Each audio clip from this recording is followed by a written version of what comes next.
عورتیں بہت عجیب ہوتی ہیں، رات بھر پورا سوتی نہیں، بس نیند کی سیاہی میں انگلیاں ڈبو کر دن کا حساب لکھتی رہتی ہیں، ٹٹولتی رہتی ہیں ہمیشہ اپنے شوہر کے دل کو، ہوا کی طرح گھومتی پھرتی ہیں، کبھی گھر کبھی باہر، زندگی کے گملوں میں روز امیدیں بوتی ہیں، سب سے دور ہو کر بھی سب سے قریب ہوتی ہیں، کبھی کوئی خواب پورا نہیں دیکھتی، چولہے چڑھا دودھ چھوڑ کر بیچ میں ہی کوئی خواب دیکھنے لگ جاتی ہیں، کبھی ماں کو یاد کر کے رو دیتی ہیں اور کبھی ابا کی گڑیا لانا یاد آ جاتا ہے۔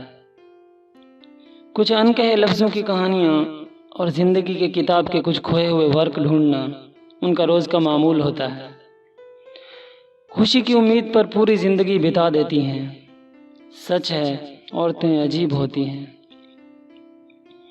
دوستو، آج کی اس ویڈیو کے اندر ہم ایک عورت کے لیے بحیثیت بیوی زندگی کے کچھ اصول دیکھنے والے ہیں، جو ہیں تو سمپل سے، لیکن زندگی کی کتاب میں بہت جگہ گھیرتے ہیں یہ اصول، اور خوشیاں پانے میں بہت اہم کردار بھی ادا کرتے ہیں۔ نمبر 1، عورت کو چاہیے کہ خاوند کا اعتماد حاصل کرے اور اسے کبھی توڑے نہیں، کیونکہ اس رشتے کی بنیاد اور وجود ہی اس اعتماد اور بھروسے سے ہوتا ہے۔ اس کے بغیر رشتے کھوکھلے ہو جاتے ہیں۔ نمبر 2، خاوند کو محبت دے اور اپنے قریب ہونے کا احساس دلائے، اس کے دل میں محبت کی کمی نہ چھوڑے، ورنہ وہ کمی کوئی اور پورا کرنے آ جائے گا۔ نمبر 3، لگائی بجھائی اور سنی سنائی باتوں پر زیادہ دھیان نہ دے، کیونکہ یہ باتیں اکثر انہی لوگوں کی اڑائی ہوتی ہیں جو آپ کی خوشیوں کو گوارا نہیں کرتے۔ اپنے دل کی سنیں اور اپنی سوچ وہیں تک رکھیں جو کچھ آپ کی نظروں کے سامنے ہو بس۔ نمبر 4، بچوں کی تربیت کا خاص خیال رکھیں، کیونکہ یہ آپ کی فصل ہے، اسے آپ جتنا ہرا بھرا اور گندگی سے پاک رکھیں گے، یہ پک کر اتنا ہی زیادہ فائدہ دے گی آپ کو۔ نمبر 5، خاوند کے قرابت داروں سے اچھا سلوک رکھیں، کیونکہ وہ لوگ خاوند کی زندگی کا حصہ ہوتے ہیں اور اس کی سوچ پر اثر انداز بھی ہوتے ہیں۔ انہیں عزت دے کر آپ اپنے لیے عزت اور مقام اور اونچا کر دیں گی۔ نمبر 6، رشتہ داروں کے پاس صلہ رحمی کی نیت سے اور صاف دل لے کر جائیں۔ انہیں تانا دینے یا نیچا دکھانے سے آپ کی اپنی شخصیت بھی مجروح ہوتی ہے، اور پھر آپ اپنوں سے توڑ کر جوڑیں گے بھی تو کس سے؟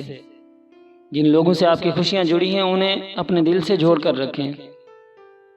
نمبر 7، خاوند کو پریشانی کے وقت تسلی دیں، کیونکہ گھر میں آپ ہی ان کے جذبات سے واقف ہوتی ہیں اور آپ ہی ان کی مخلص ہوتی ہیں۔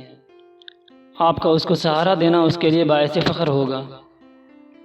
نمبر 8، شوہر کو صدقہ خیرات کی ترتیب دیں، اس سے آپ کے گھر کی طرف آنے والی مصیبتیں اور بلائیں اپنا رخ موڑ لیتی ہیں، اور یہ ایک حقیقت ہے کہ آپ کے اعمال آپ کے لیے ڈھال بن جاتے ہیں۔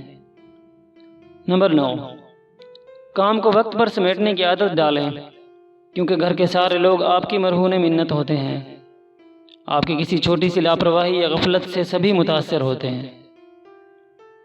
نمبر 10، اپنے گھر کو صاف ستھرا رکھیں، اس کا آپ کے اپنے دل اور بچوں کے ذہن پر اچھا تأثر ہوتا ہے۔ گھر کی بکھری ہوئی چیزیں گھر والوں کے غیر ذمہ دارانہ رویے اور لاپرواہی کو ظاہر کرتے ہیں۔ نمبر 11، شوہر کے گھر آنے سے پہلے اپنے آپ کو صاف ستھرا کر لیں، یہ چیز نفسیاتی طور پر بہت اچھا اثر رکھتی ہے۔ اپنی عورت کا حشاش بشاش چہرہ دیکھ کر مرد کی ساری تھکاوٹ بھی دور ہو جاتی ہے۔ دوستو، اگر آپ اس چینل پر نئے ہیں تو اسے سبسکرائب کرنا مت بھولیے گا۔